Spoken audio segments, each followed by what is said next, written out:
The Cape really like feeds my soul. There's something about the air that's just like magic.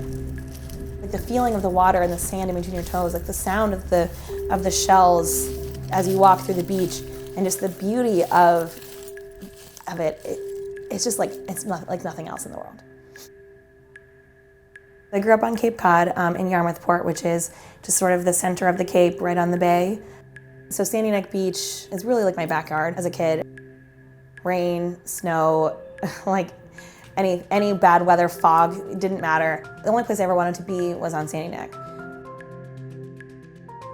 When I was 18, I moved to New York City to go to the Fashion Institute of Technology. I lived in New York for about 16 years. I started my career at Martha Stewart, managing and developing products. I never thought I would leave New York, I really didn't. I made so many great connections, I had so many great experiences.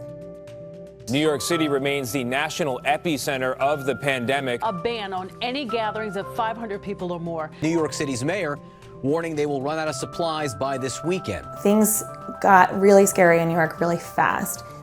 I had a teeny little studio on the Upper West Side, and you kind of like felt trapped. I got one of the last rental cars and came back to Cape Cod. And I moved in with my parents for the first time in 16 years. It reminded me of where I came from, of my roots, and it sort of started percolating this idea of like, oh, I don't think I want to live in New York anymore. I didn't realize how much of a toll the stress of what I was doing and the stress of my lifestyle there was taking on me mentally, physically, emotionally, all of it.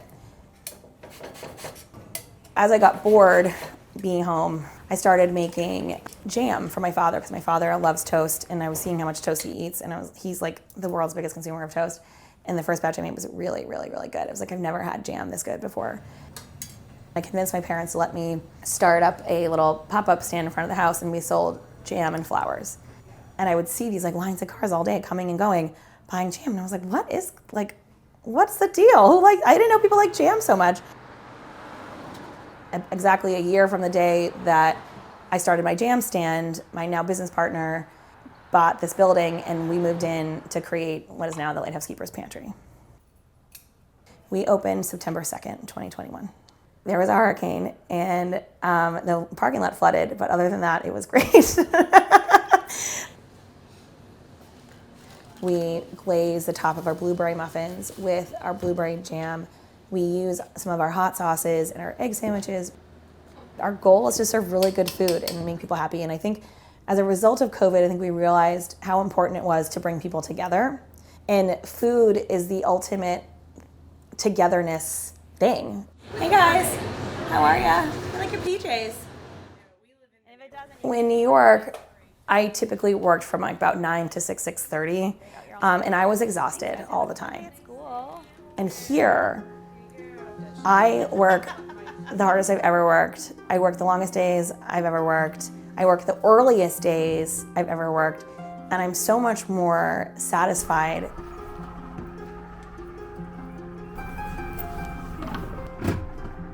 I'm incredibly fortunate and lucky that I made it through COVID unscathed.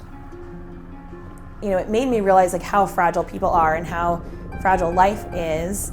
I sort of joke and say, it's like turning lemons into lemonade. Well, I turned lemons into jam.